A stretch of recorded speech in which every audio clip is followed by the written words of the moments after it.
Hola, buenos días a todos. ¿Y qué tal estáis? Si todos me podéis escuchar. Sí, buenos días. Vale, muy bien. Así que, buenos días.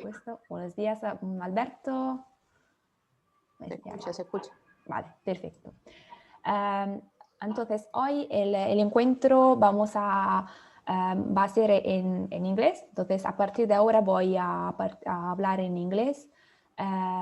Y si alguien no entiende algo, no está muy claro, podéis siempre escribir o preguntar y luego voy a explicarlo en español sin problemas. First of all, are you ready to start for starting this new week, second week?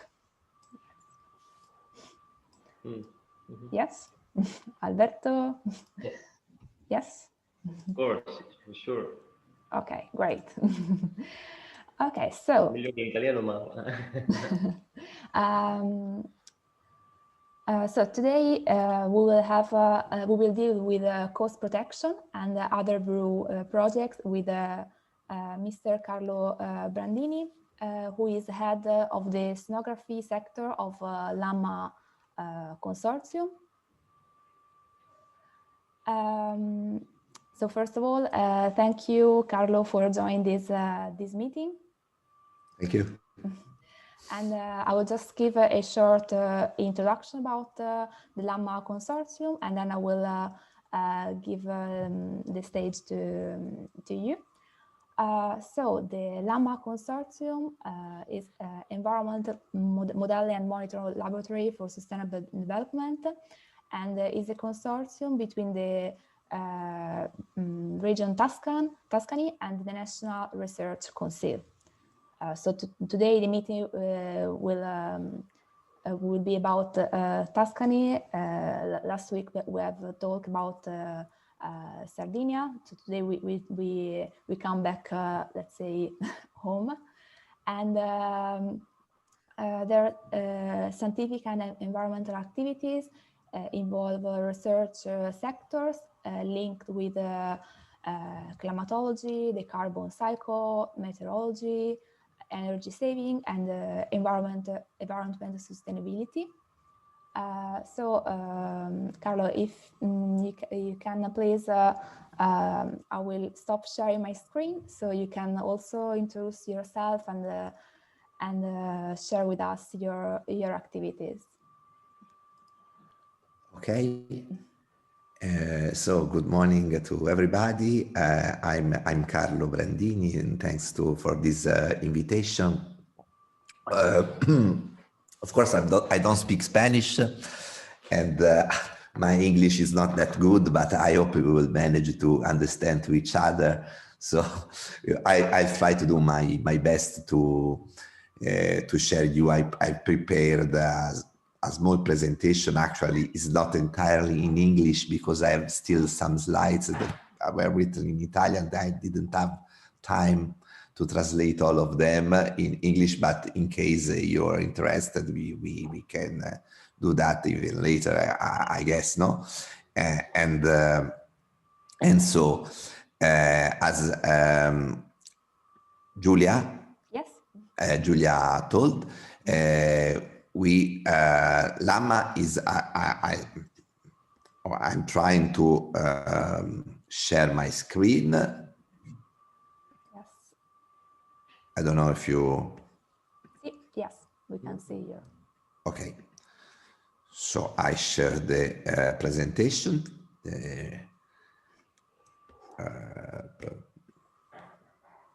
Wait.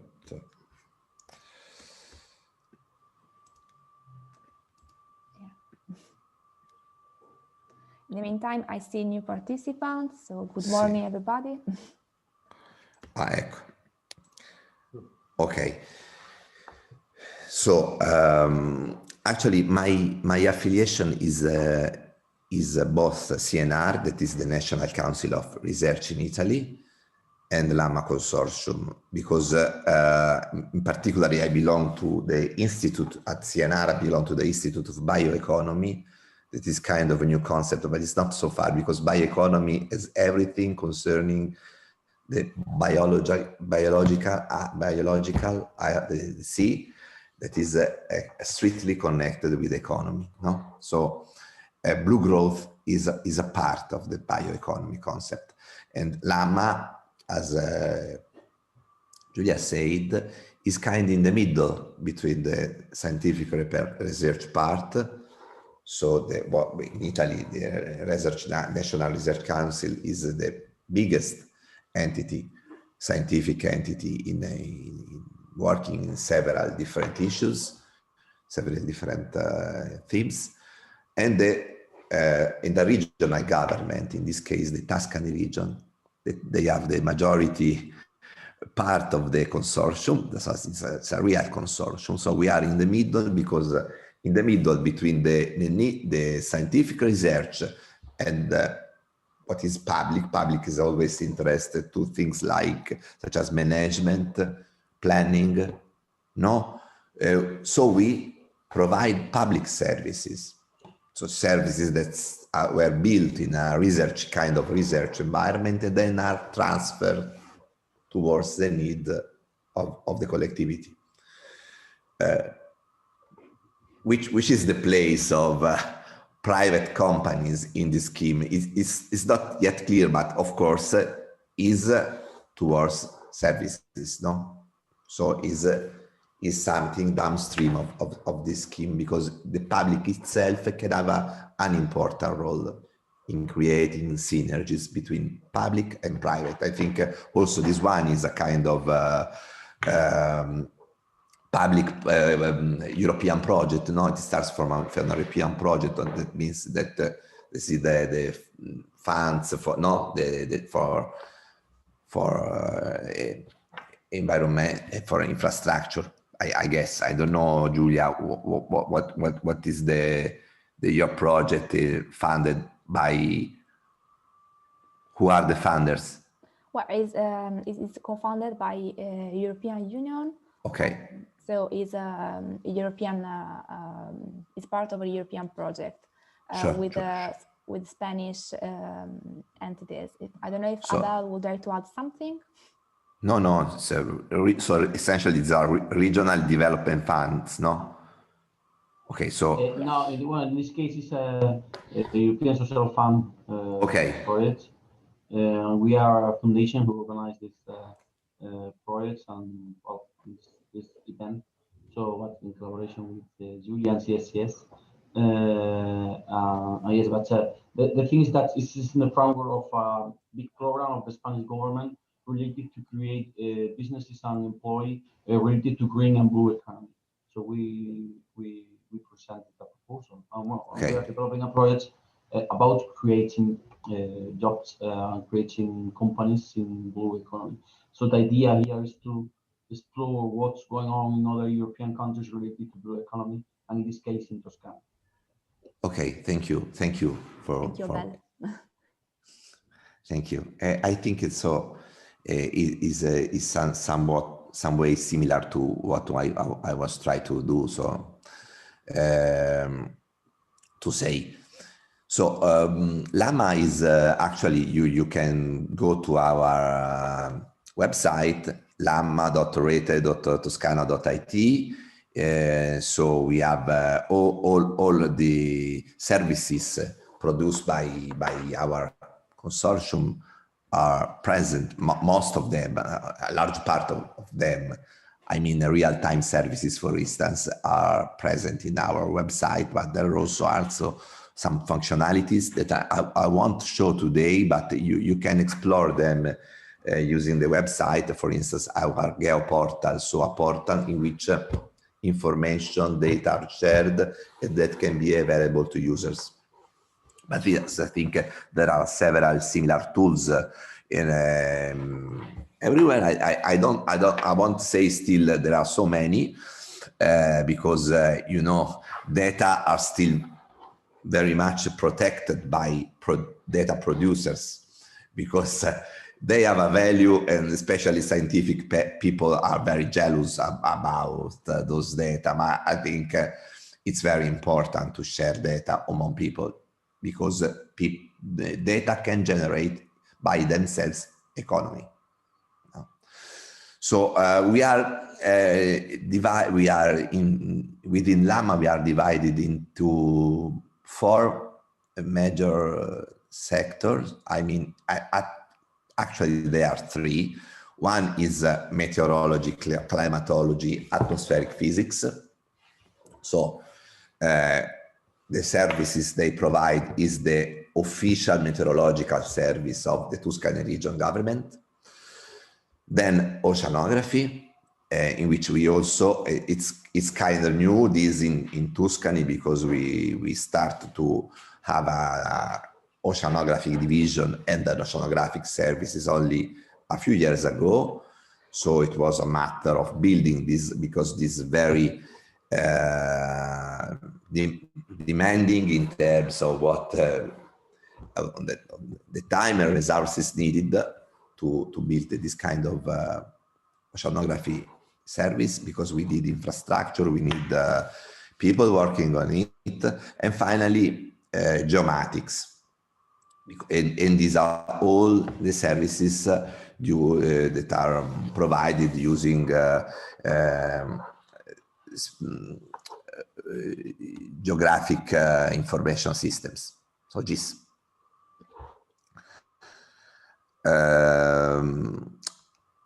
As you see, our major target is that of regional, small scales. That doesn't mean nothing itself, because our services are used by many people in the Mediterranean Sea. For instance, I discovered that our meteorological bulletins or many services are really very diffused among the Mediterranean community. Many people know our lab, our services, our meteorological services, the maps, and so on.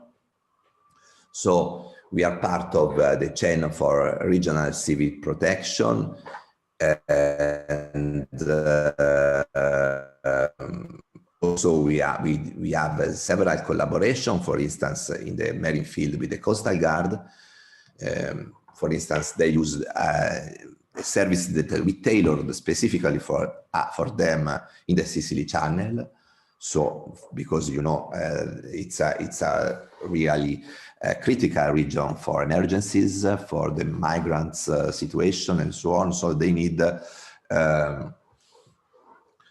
precise and reliable services that can support them in, for instance, search and rescue operations, also to essentially to save lives. Mm-hmm. So your activities, they are not only deal with our region Tuscany, but also with Sicily and other yes, areas. so they yes.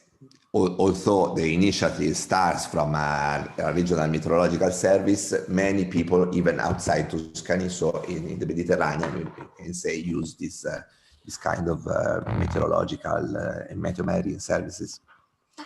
And then there are other activities, of course, and also from the market point of view, we sell on-demand services for public and private bodies. For instance, there's an offshore regasification unit offshore Livorno, the OLT. So they transform the methane from the liquid to gas and vice versa, no? in the regasification unit plan.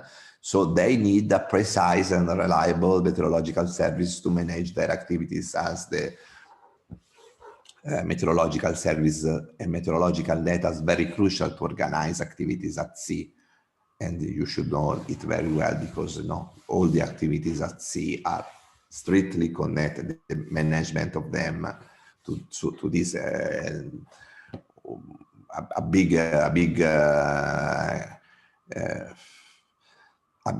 big stuff was the Costa Concordia accident near Giglio Island in 2012, and this employed so many people and so many boats and resources to manage this kind of big operations. So we provide H24 service in the Giglio Island. We were present at the time of operations because they need reliable information, because the cost for sending the big boat, the big ship they use now to manage all these activities, to work, to organize the refloating of the Costa Concordia ship after the wreck, not ships anymore, after the accident. It was very expensive. So at the time, then they need to say, okay, today it's not possible to work because the sea state is too much, because there is a thunderstorm and so on. They need to move all the stuff from Giglio to Porto Santo Stefano, that is a more protected area.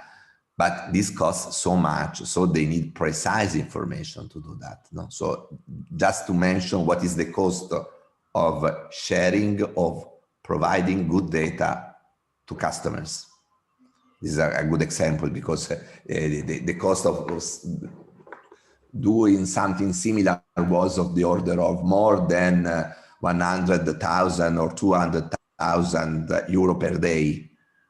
So just, this was a big operation, of course. No, it's not always like that, likely, but this is a kind, in evaluating what is the cost of this operation, what is the impact of our activities in something that has economic value, that's a value for the land, it can be used as a reference. Yes, I just wanted to be sure that if all the participants remember about the Costa Concordia accident, just to know if they, yeah, do you remember about this? Yes, we remember. Okay, just to know if you could follow the example. Okay, thank you. Many people died there, many passengers. Yeah. So yes, our activity is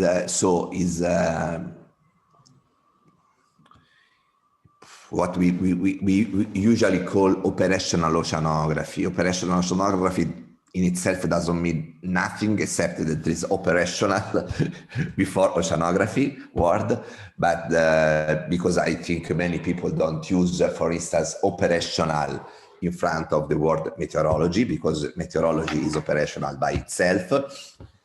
But operational oceanography is something to say this is not strictly research, but it's research on the service to public, to people, on the service of land, no?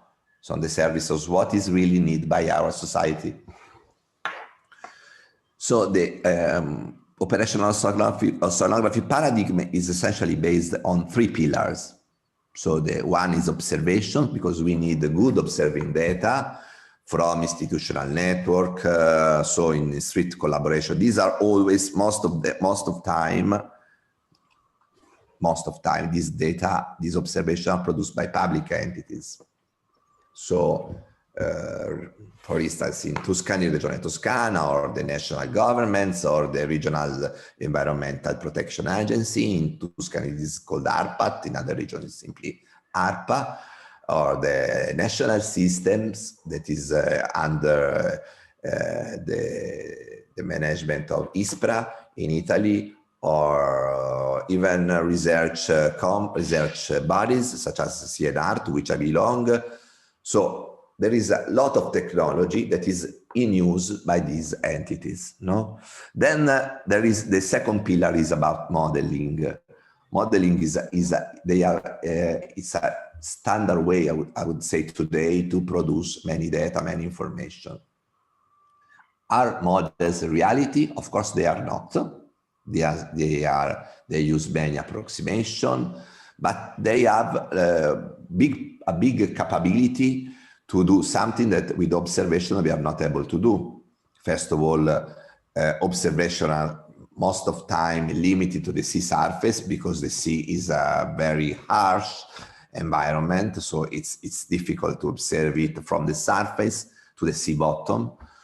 And so models actually can are able to do everything, are able to see all the sea from surface to bottom without any limitation in time and space, but with some approximation, because they usually are based on some kind of mathematical abstraction, no? Today we are lucky, more lucky than it was in the past, because there are some services that are based on European services. Maybe you are aware about the presence, the existence of our European marine services under the framework of Copernicus. So the Copernicus Marine Environmental Services. This is very important because it's a major source of information for marine data. Another opportunity. So what we are doing is most of the time is to download this kind of European services, the UpCore marine services, that have some limitation because they are usually not so great resolution. They are limited, they have some limitation. So we can provide some added value service from this UpCore data, this upstream data, by using so-called downstream services. So we produce data at higher resolution using our numerical models, for instance. So we develop multi-scale modeling. Of course, model need observation. So the second pillar is linked to the first one I mentioned for many things, because we need to calibrate model in order to make them more reliable and to validate the models, and also in many cases to do some data assimilation. That means to reduce the what we call the intrinsic uncertainties present in models. And finally, using this kind of data produced by the observation, the observing system and the modeling system, we produce services. Services as, for instance, meteorological services for civil protection, for giving data to other people. For instance, we produce hindcast of wave data, coastal wave data that can be used by people, public or private bodies that can use them for design, for instance, design of coastal structures, for instance, or for many different things. Or we can, I know it's not part of this presentation, but some of these data, for example, are used by fishermen, because they need to know, for instance, where this present of some chlorophyll structures, for instance, fronds, or what is the sea surface temperature. Some data, because they have the knowledge, because they know there's the fish is more present in some areas with some specific characteristics. So they need this data, they are the capability to interpret this data by themselves. So we don't provide any specific service for them, but these data are themselves useful for people working on real world. No? Also for so fishers. Yeah, I would say also for fishers, so also for third parts. Okay, that's very useful. Yeah. Then, for instance, we give support to the Toscana region administration to support the implementation of some European directives. Some are very known, like as the Marine Strategy Framework Directive, or the Water Framework Directive, or at a different scale, very coastal one, very littoral one, I would mention, I would say, the Bathing Directive. Because the bathing, for instance, is a major problem here in Tuscany, because in the summer season, there are some part of our coast, and especially the more touristic one, so the Versilia coast, close to Viareggio, in which there are some problems due to pollutants at sea, the organic pollutants, so of human origin. And in many cases, when the public make some monitoring in these areas, we discover that they are not. It's not possible to allow our children to go to the sea and to take their bath, because it's forbidden because there's the threshold for the limit foreseen by the law limitation are passed. So it's always a problem like that because, you know, the monitoring system in this case is something very unbelievable because usually they stop the activity exactly when the problem doesn't exist anymore.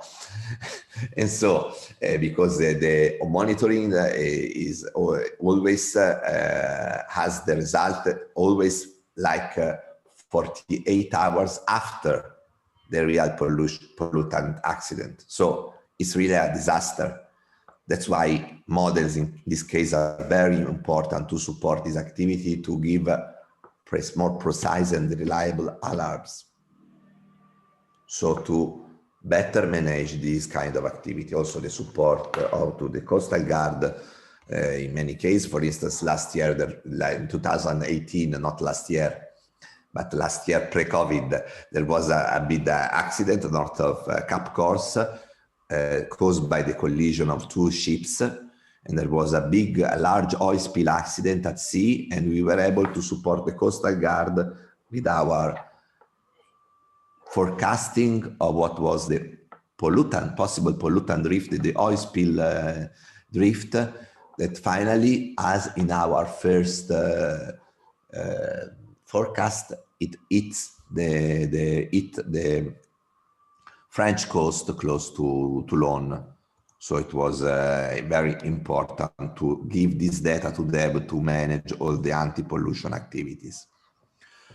There are also other services that are more close to the market. One is so-called weather routing service. That means the ship to operate, they should prefer ship routes that are more economic, that have lower cost, no?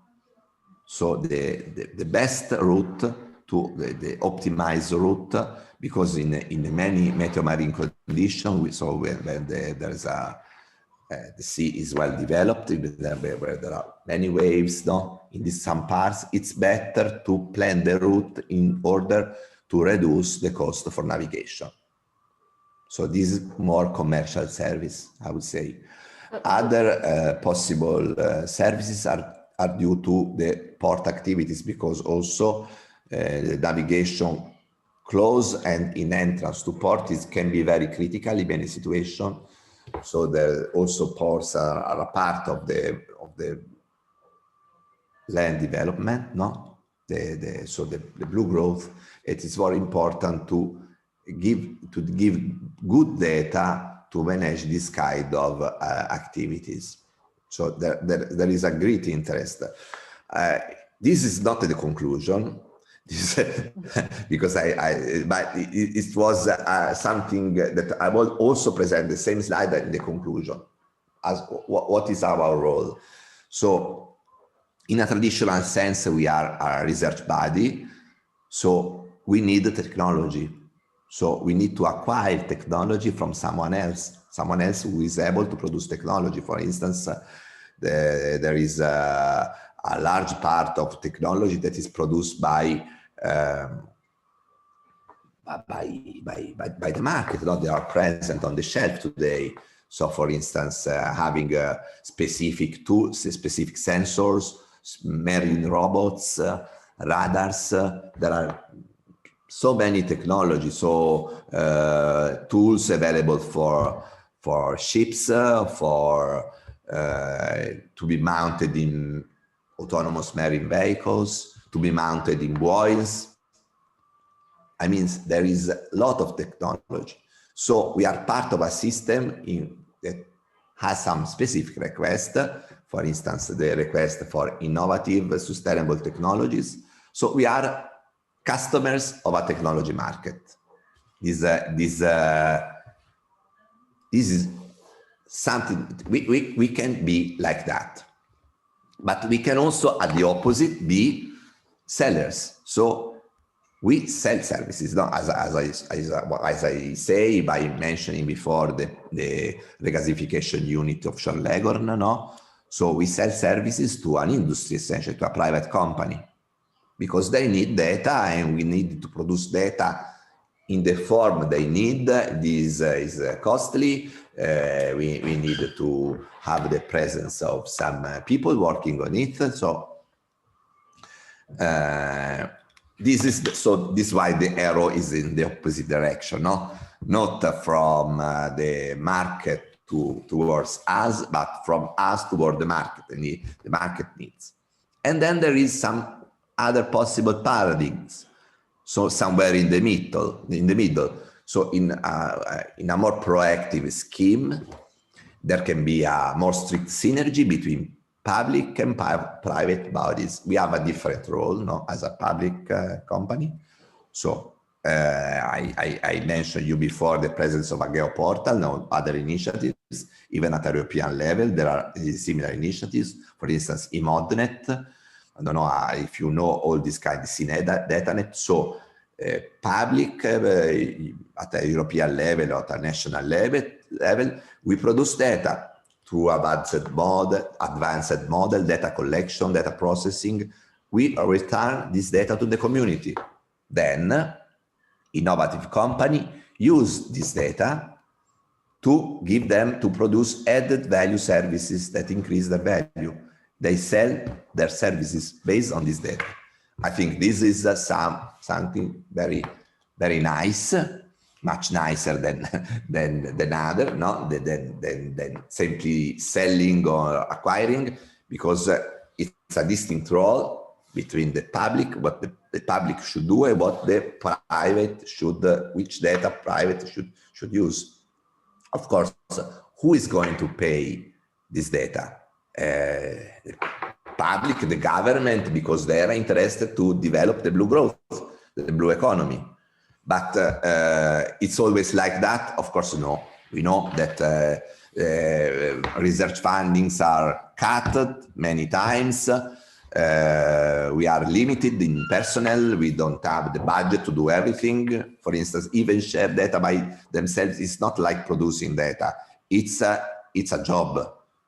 Sharing data means that having portals to share data, to produce data in a form that is really, the people are usable to people, because it's not always like that, because for instance, the European community had some initiative like Inspire to define the format in which this data should be shared. But I'm pretty sure that many people don't even know the presence of this initiative, but it's very crucial and important to define how this data can be shared, how these data are, we call interoperable, because this same data can be used by different people for different purposes. So there are also... Yeah, just an observation, I would just say. So all these data that you provide, they're not only they're useful not only for the community, but also for private companies, which works with the blue economy. Because before you were sure. This is the concept, because I think this is the kind of paradigm for blue economy. Mm-hmm. So everybody is doing his job. The public is doing his job, is making data publicly available. Yeah. But it's a big effort that someone should pay. I think the government, no? And then private companies that are not in competition with the public government, with the public companies, use this data to provide some innovative services that can be put in the market. Mm-hmm. And then because they are rich, they earn a lot of money. It's finally there's a return with the taxes to the government. This kind of a virtuous cycle that is closed. There can be also other possible paradigms. The second one under the bidirectional arrow, that is when public bodies and private companies work in synergy on different objectives, but can be reconciled to each other. I mean, I will give you an example at the end of the presentation. For instance, we can mount, thinking to weather routing, I mentioned you the concept of weather routing, but weather routing is a matter of giving reliable information to ships, to ship captain that should decide what is the best route, no? For instance, to take. If we have instruments, tools mounted on these ships, this data, these are fundamental for research, can be collected by research bodies, research public bodies. They can improve through data assimilation, for instance, through many operations, their services, because they finally are able to provide better meteorological service, better forecast, essentially. So we are able to give a better, what you can say, better ship routing services, weather routing services to companies, to ship companies. And finally, they have the maximum benefit of having installed this kind of technology on board, because they have better services than in the past. So they don't need to pay services as much as is the cost itself, because in some way the cycle is closed by this kind of virtuous synergy between public and private. So these are all the paradigms identified for this presentation. Of course, you have this is the list of some recent projects we were done in the marine field. That means, for instance, the first Cosmemos and Profumo are the first are these are linked to the activity weather routing I mentioned you before. These are very important. These are projects funded by European Spatial Agency and also the Italian Spatial Agency. So as you see, the keywords are route optimization, fuel minimization, safety of navigation. Then there are projects more in the field of marine monitoring for both the sea environment and strictly the coastal environment. So as a part of the marine environment. Then also SIMPA, so these are, for instance, the former project MOMAR and SICOMAR. Then we have a new initiative that is still ongoing, that is called SICOMAR Plus. And then there are more specific projects for the coastal area management program to manage the risk of the coastal erosion risk, namely MAREGO, to which Julia was interested too. And also other projects in the MED program. For instance, this one, ShareMed, is a project on governance in which we are attending with other people working. It's also from Spain. There is the XIC, you should know it because it's the part of the oceanography institution in Spain, no? Also, we have good relationship, for instance, with other regional services, for instance, Meteo Catalunya. It is pretty much similar to us.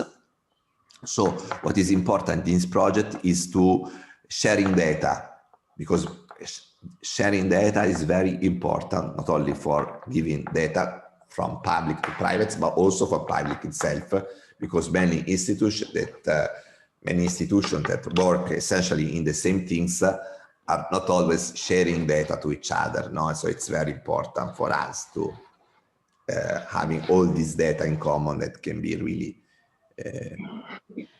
Carlo, may I ask you some example of how your data are used in a couple of the projects you mentioned before? Yes. So this is a long list of technologies we use, and I think this is more the first part. So what is the technology we buy? For instance, the marine vehicle. This is an example of high technology. Wave glider, that is an autonomous surface vehicle. That is essentially a small ship, but without any captain without any crews, and it's an autonomous vehicle and sustainable because it works. It goes only using the endless energy provided by waves and the sea. So we are able to perform sustainable marine monitoring activities using, for instance, this kind of instrument. And then surface radar. For instance, the company who sold us, the company who produced this activity is American, is CODAR, because these are particular data, but there is the company to which we acquired this data is Spanish, is Qualitas Remus. I don't know if you, it's one, because it's an example of, in a European market, we can expect from acquiring this data from the shelf, from the market. Then this is the, I want to mention all these initiatives that are very important for the marine monitoring in the Northwestern Mediterranean, but this slide show how we are connected, for instance, between Italy, in which we are doing this job together with the CR colleague of CNR, and then France, and then perhaps in future Spain. So it's very important to develop this kind of marine monitoring networks at a Mediterranean scale. So because, as you know, the sea is cross-border. And then, of course, this is the kind of the accident of Costa Concordia, to which we provide these services. These are the maps of sea state, for instance. And this data were pretty much more reliable because we had some instruments at the near the Costa Concordia area. For instance, this X-band marine radar, which provide us some data to better calibrate, validate our models that were in this kind. It was very sensitive to the reliability of data to provide this kind of services that, as I mentioned at the beginning of the presentation, was very crucial because it has a big impact in marine operations. Yeah, it was a huge operation, of course, for you. Yes. Then, of course, there are other surveillance tools for coastal monitoring that are also very important because, as you know, the coastal strip is the heart. Still today is the heart of the blue economy, the blue growth. So, as you are aware about the fact that in many countries of Europe, in Italy too, our sandy beaches are affected by the coastal erosion phenomena. So we need to have a good monitoring programs for this kind of erosion. And for instance, these are two slides, and the work we are doing in this year for the Toscana region essentially is to provide a yearly position of the coastline. Of course, this is based on high-resolution satellites images. These are part of the so-called space economy, finally. But we acquired this data from private companies. Then we elaborate them and we provide finally. So we elaborate the images, the satellite images, and we provide the coastlines. Usually, in the past, people were limited to do an in situ survey for the coastline, typically with a frequency in Italy, in the Tuscany, each 10 years. Then in the last year, with the availability of some airborne monitoring pictures, we were able to do that every 3 years. But today, using high-resolution satellites, that means now I have the Iconos or the World View images. We are able, they are expensive, but finally it's still less expensive than doing in situ surveys, no? And with a not so different quality in the monitoring activity. So because I say, why I'm saying that? Because, you know, it's important to use this, the fact that which area are in erosion, what areas are in accretion, because the coastline, the coastal strip has a big economic value, no? Beaches have an extraordinary economic value. And of course, people working on it need to understand, and also people involved in planning, in coastal management program, need to know what is the benefit, for instance, of planning, deploying coastal structure, coastal defense structure, or to organize coastal renourishment, no? Because of course, there is not only the problem of course, this is costly, but also what is the benefit of it? Because of course, there is a return of this kind of nourishment program because of this expensive coastal defense program towards the real economy. Because there is a big coastal tourism, there are big coastal tourism activities that are interested, the coast is protected. And today this is very much critical because of the effects of climate change. As you know, there is an expected sea level rise within the next 100 years, and unfortunately more, because for our children, the children of our children were the ones stopped in 2010, in 2100, and but finally, for instance, when we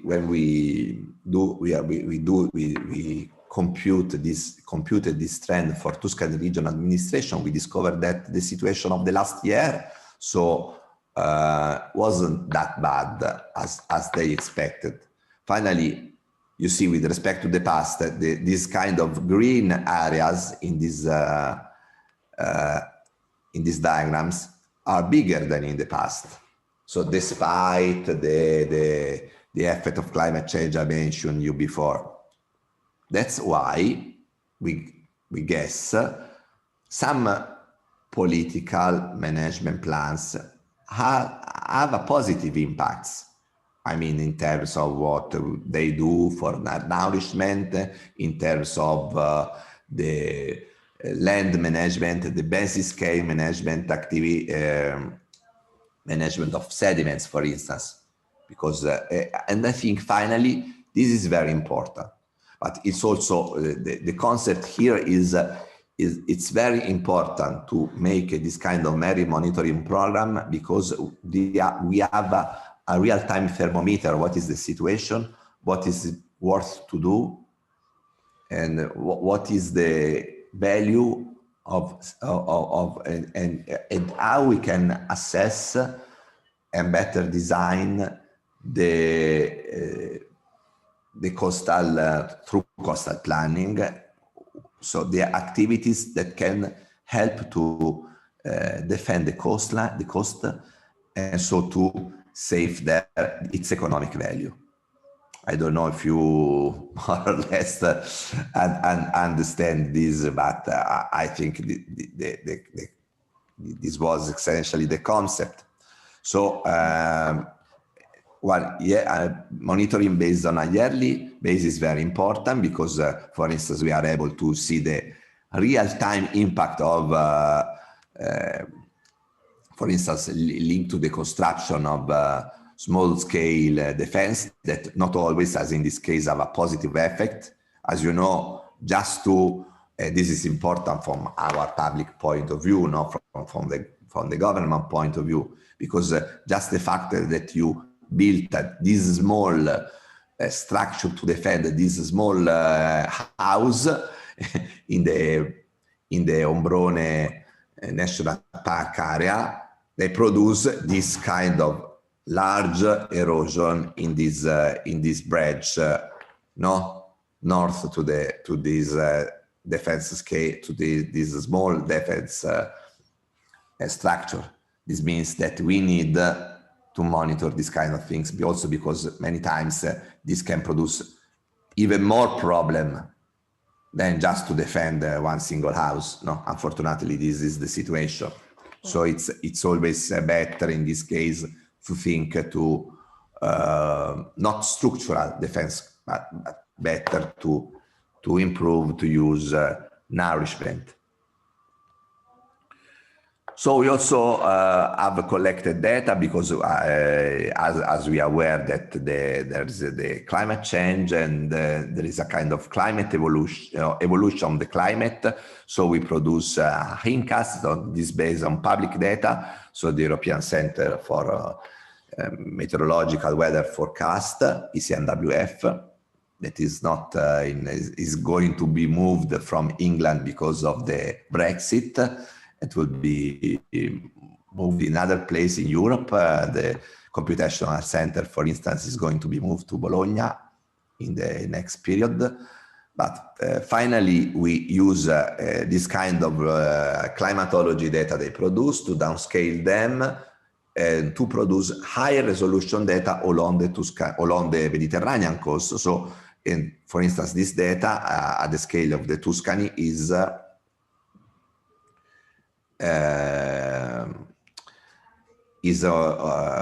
it reaches a resolution of about 500 meters. That is very important, of course, for the designing, help to contribute to the design of coastal structure. For instance, this is an example of what happened with this kind of resolution close to the Giglio Island, because of course this is a particularly sensitive area for what I told you before. These are some, for instance, during the Costa Concordia, they need data for designing the protection to the ship, and so these data were useful to define the need for them to having better data for designing better protection to the ship. For instance, they didn't expect this kind of event on the 31st Halloween day, October 2012, but they had this event. It wasn't the highest in the last 10 to 15 years, as you say. In November 2008, there was a much bigger event, but just think that with this event was very critical, and the ship moved so much that they needed to work more heavily in the wreck removal that was finally performed in the first part of the floating in 2013, and then the wreck was moved away from the Giglio Island in 2014. So always using this kind of activity, always talking to this kind of activity we did in the Marigot project. We computed the return times. It is very important for designing coastal structure associated to different events. For instance, this is the tremendous thunderstorm that hit not only the Tuscany coast, but also many coasts in Italy. Essentially, the Ligurian Sea was even more hit by this thunderstorm, and also the Veneto coast in the Adriatic Sea. So this is between 28 and 30 October 2018.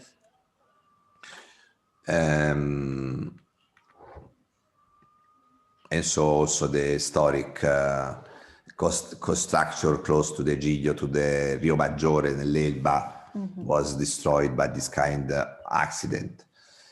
Talking to a different task, just a couple of slides to mention how people are concerning about plastic marine litter today. But I think everybody is aware about this problem. Also, the Viareggio Carnival, no, in which a whale was full inside the mouth of this kind of plastic bottles. And so, you know, the correct vision today is this plastic should be part of a circular economy concept, in which is not only a pollution problem that today is only pollution, but with a more efficient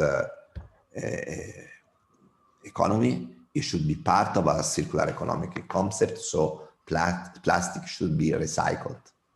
So At the moment, you know, there are some European Union programs to discover where plastic is less or more concentrated. We discover, for instance, that the area of the northern Tuscan archipelago, so close to the Capraia Island, is an area with a particular density. It's not only due to our work, but also to other people work. I don't think this plastic by itself can be easily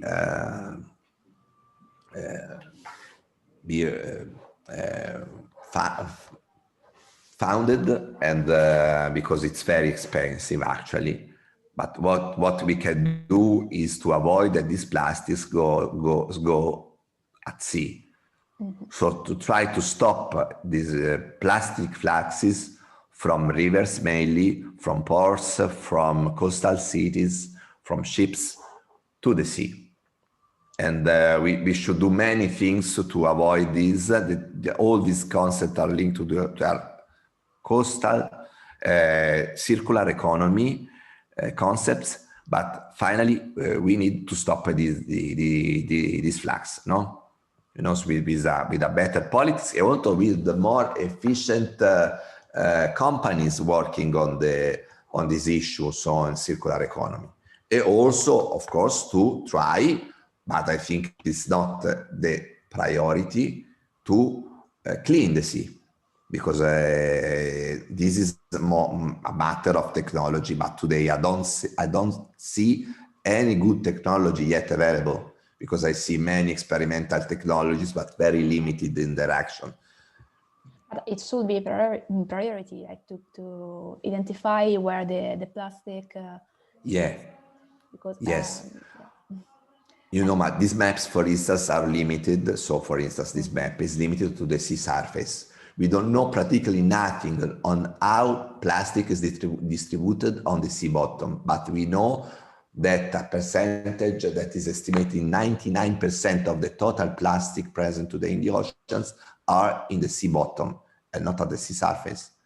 That's why I say it's for instance, there is a huge amount of plastic in the Corsica Channel, we know, in the canyons, in the ocean canyons, but nobody has a good, efficient technology to go there, to take this plastic, to bring them to the surface, to clean the sea, to recycle this plastic in the case. No, but these are different problems.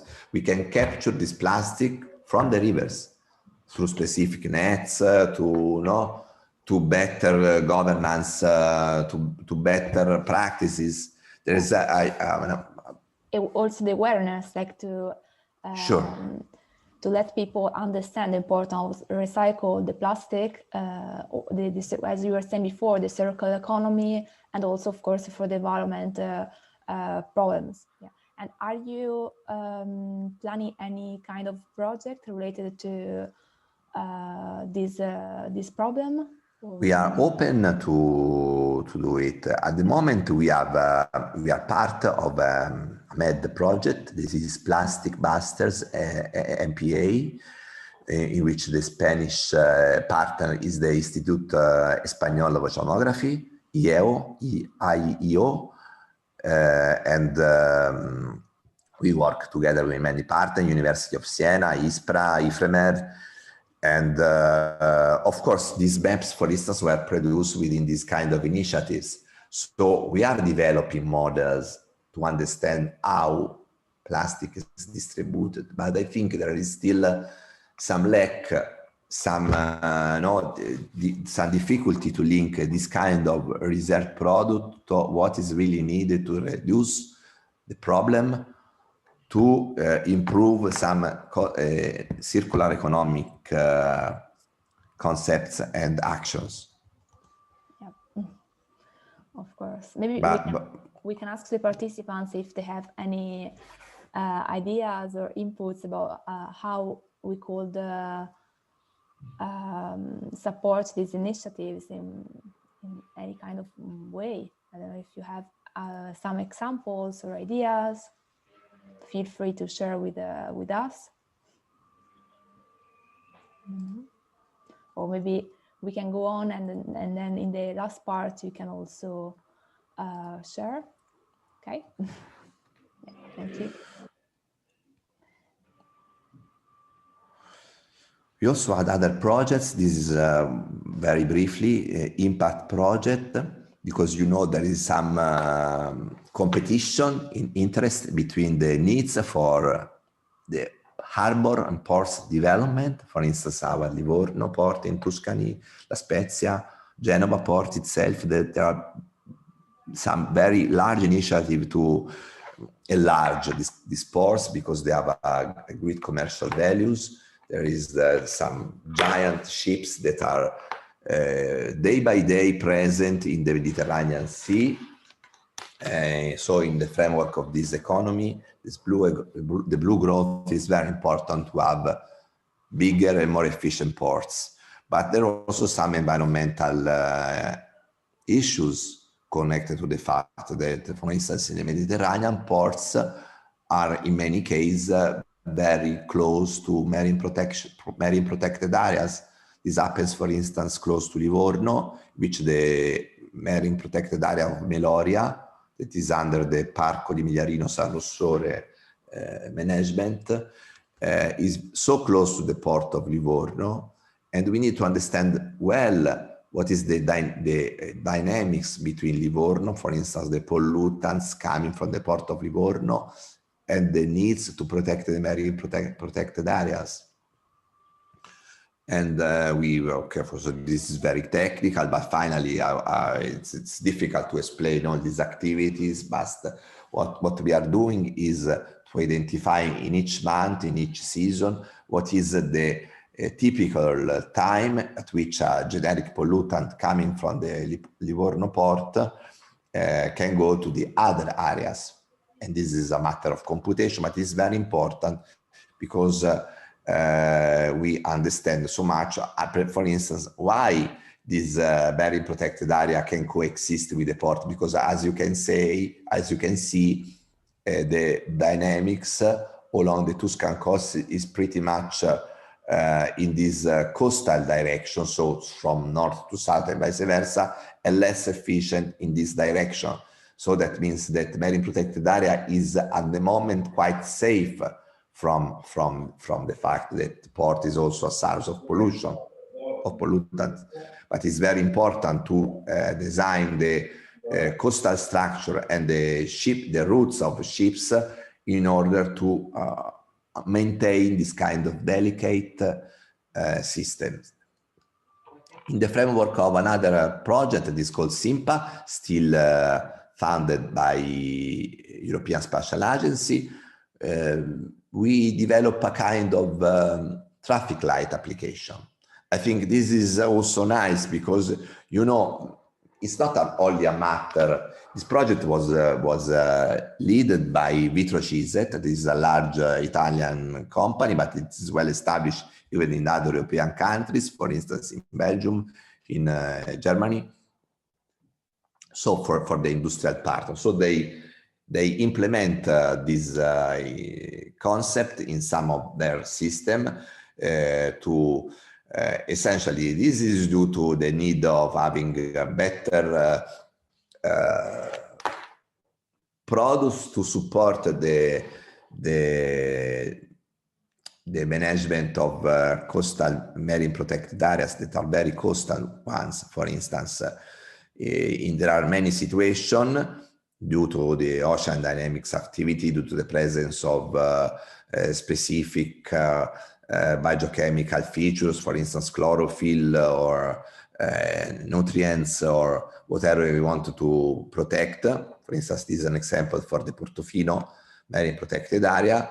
We need to give not only to marine protected area information on time dependent, on which area need to be protected, more protected at a given time, so that to limit the fact that many people, many ships, private sailor, leisure boats can enter within the marine protected area.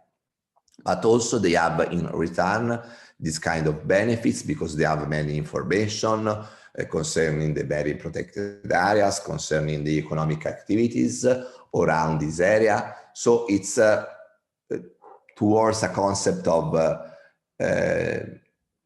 sustainable tourism, coastal tourism.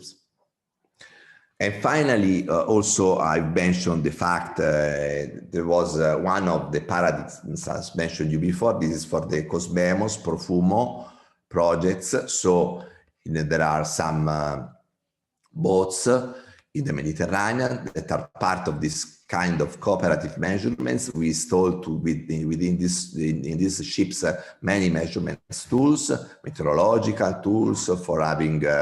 So we catch this data, we improve our models using this data, and then we return back to people through this kind of cooperative paradigm, better meteorological services for navigation.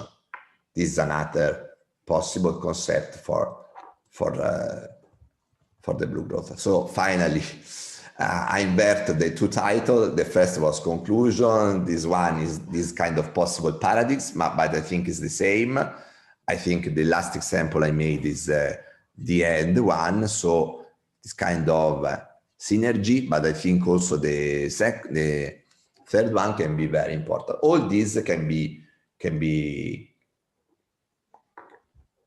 present without any particular competition, because this is the situation. I think at the moment within the European community, I'm thinking to companies, to private companies or to public bodies, we are quite good in the first two activities. So the blue arrow and the orange arrow, we start to do something in the third activities. I think we still haven't done pretty much on the fourth one. I think, of course, we have different roles, but I'm also confident that all these activity I mentioned that can be even more complex, can give a real contribution to the blue growth for real people, in the real world. Of course. Okay.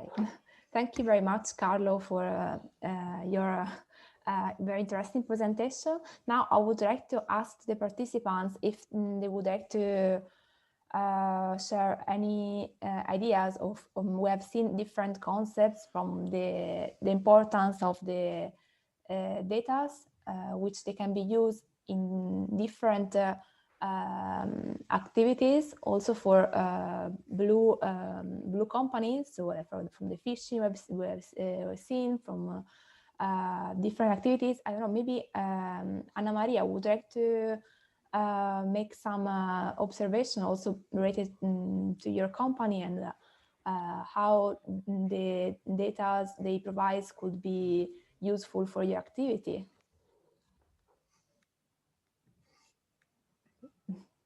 Anna, can you hear me? If you would like to, of course, it's not compulsory. We can't hear you. The microphone, please? No? Okay, let's see if we have. In any case, I know that Santa Maria have some intention to speak in English, so maybe I don't know how if maybe it's interesting to ask to another one. Oh, yes, of course. Anyone can participate. I would just, because I remember in this moment her activities. Okay. Meanwhile, the participants are thinking about their question. I would like to ask you, Carlo. First of all, thank you very much for your presentations. It has been really very interesting, and it's very important to know how the data is always important to in the sector. At the end, in all sectors, nowadays maybe more, but it's good to see how it can be applied. And I would like to know your impression, how important is for your institution the collaboration with the private companies, with the initiative, with the entrepreneur. So finally, are your results, your data mainly, they go mainly to private sector, to entrepreneur? So how is the collaboration with the companies? I think we are very happy to work with private companies. For instance, here in Tuscany, there is the district for the nautical district, for instance, that was established by the Tuscany regional government together with other districts. But this is very important for the Tuscany economy because in Viareggio, for instance, in the northern part of Tuscany, there are big companies working on selling, on producing and selling very, very fantastic leisure boats, yacht. And they are a part of this discussion because they always need better services. They are always interested. We wrote many proposals with them, for instance, because they also need better data to improve their activities. And so in the fourth possible paradigm I mentioned is one to which they are really interested to apply. And also, of course, I think we have so any kind of activity that goes in the direction of transferring, technology transferring, knowledge transferring is a good opportunity to improve both the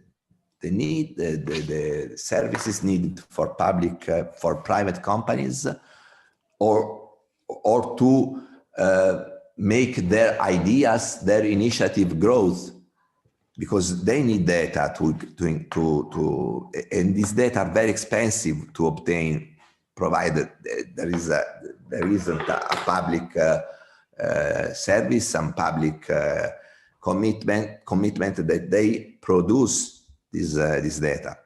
So we are very happy to do that. When in every opportunity, it's very nice.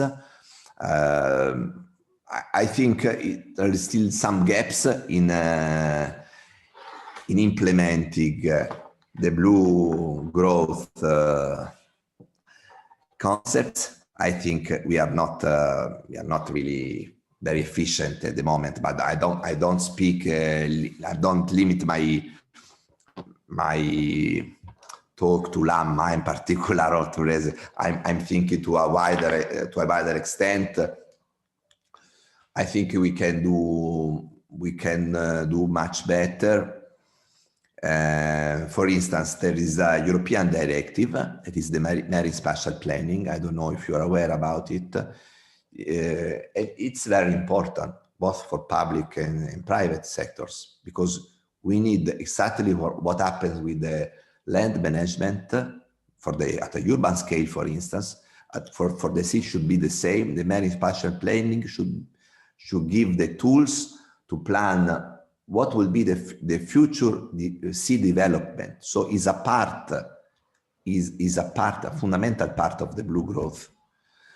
As you know, the countries like Italy or Spain, I don't know what is the state of this implementation of this directive in Spain. I know the state in Italy is a completely disaster, because we also, there is a particular situation in the last 2 years, but even thinking towards it before, we are very far for implementing any kind of marine spatial planning concepts. But these are very important because we need to join together many needs. And the needs cannot be simply the needs of protection, because of course I also support the environment. I also support the idea that environment must be preserved, and this cannot be opposite completely in a different side, completely in conflict with the need for development, for economic development. So we need to put together what is needed for the economic development, what is needed for environment protection. I think it's very hard to make these two words together to speak to each other. I think it's a work we must do in the next years. So there is still a lot of effort to do, but as we said, also European Union also have some also through its projects must incentive this blue growth economy. Yes, I agree with you. I think many projects are not really. There are many projects actually. It's not a matter of having no project, but essentially they are led or participated by a limited number of people. I'm thinking to the scientific research, for instance. Most of them in many initiatives, there are always the same people, and it's okay, but it's not a matter of because there is there's a global competition. It's okay, but I think these initiatives are still too on the top, and they should have a more bottom to to. I would say bottom to up, bottom up approach. would be much better than this kind of up down. So I think your role of private companies is fundamental to better explain the need and to have some kind of feedback that what is feasible and what is not. Mm-hmm. Yes, of course. Also a higher participation, not only from the same, as we were saying, participants, but also from private companies. Yes, of course. And this, I'm pretty sure that this is it's this kind of participation is very welcome in many initiatives, because they expect the participation, a wide participation of small to medium enterprises, for instance, for innovative companies, startup. So it's a matter of many people just simply don't know what is happening in the real world. So I think this kind of even this morning, although we are it's a positive one. That's why I was very happy to participate to it, because I don't know you. I'm interested to know what are you working, what are your needs. It would be very, very useful if I can give this kind of feedback, because of course a part of our thinking to eventual future initiative to which to participate together, but also simply to know what is moving in the what are the needs of real companies of working on the real world, on the real market. Thank you. So I don't know if someone would like to answer to Carlo about just sharing their initiatives or also business ideas. Don't be shy. I have a question. Yes. Costa Concordia it could be considered as environmental problem. The Costa, the sinking, the wreck. Yes, it had also, of course, some environmental issue to be solved. But finally, it was simply a big wreck in a place in which it shouldn't stay, you know. And it was a big problem from at the beginning, from a civil protection point of view, because of course it was a danger. It was a big danger to be solved. But finally, the biggest problem, it was, of course, the environmental protection. So we need to move the ship, not was because only dangerous, but it was dangerous for the environment. And also, in my opinion, it had some symbolic value, you know, because maybe just to allowing the wreck to go down to the sea bottom in front of that area, there is the bottom around 700 meters. So by facilitating the wreck to go to sink down to the bottom, it would have been less expensive, by far less expensive, maybe to attract some kind of tourism, because we know that close to the wreck, there is always many people interested, no? So subs, sub, and so on, no? But finally, it had a symbolic value because the same company, so the Carnival, is a big company, one of the biggest world company, and they need to adopt not simply the less expensive project, but they adopted the most expensive one. So the opposite, which we think, because they knew that they wouldn't like to be associated to the coastal disaster, no, to a shipwreck, but they would be associated to a reliable company. They care about environment, so they adopt the most expensive, the most spectacular project, no, to remove the wreck. So this why it's very complex, no, this discussion. Yeah, it's not only. It's rather confusing because you also told that there was like a revenge. Also, I heard it was a revenge because of the captain Nelichen behavior. Sure. And he was on purpose.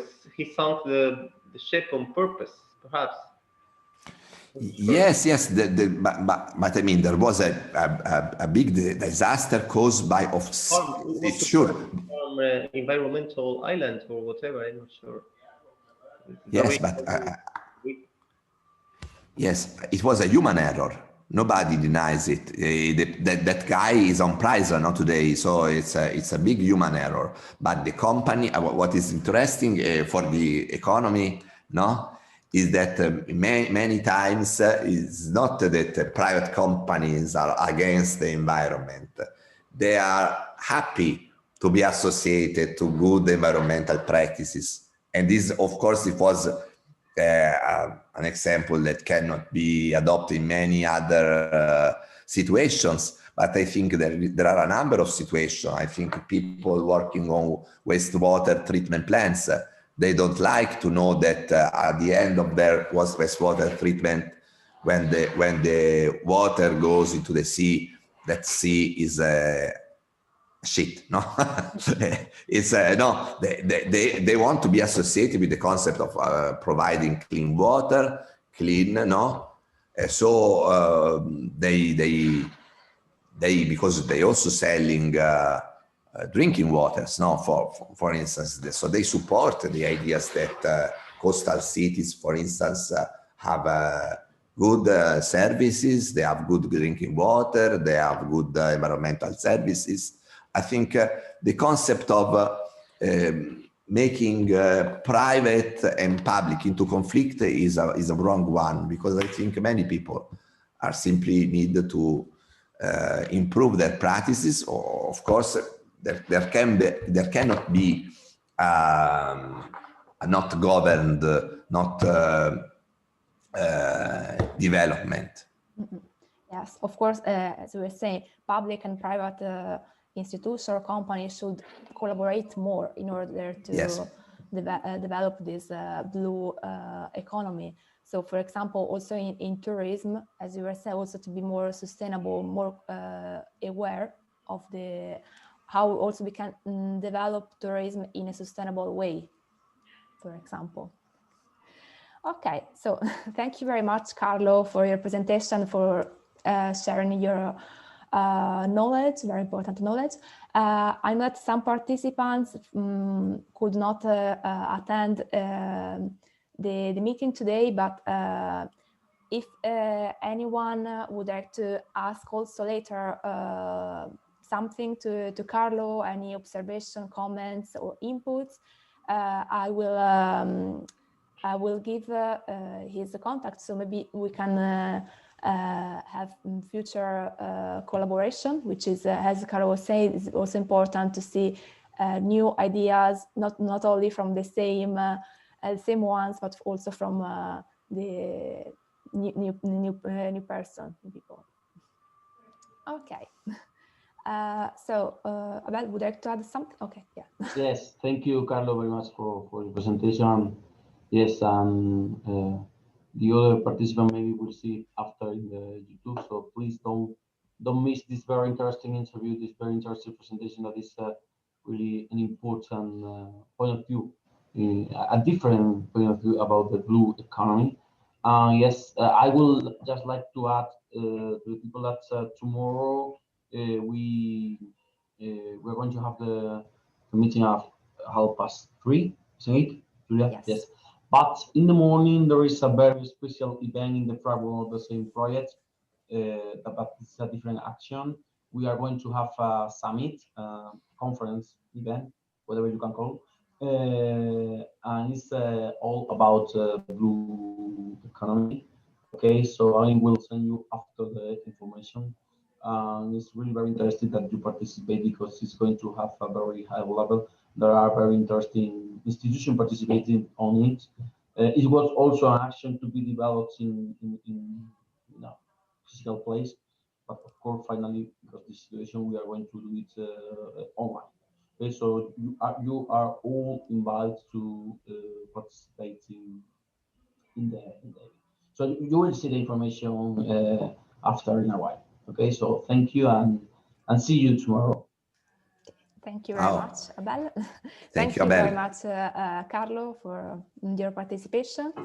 And as we see that this project will also go on with other actions, because as you say, blue growth economy is very important to go on. Okay, so thank you very much and have a nice day to everyone. Have a nice day. Bye. Bye. Bye. Arrivederci. Arrivederci. Ci vediamo domani. Aspetto.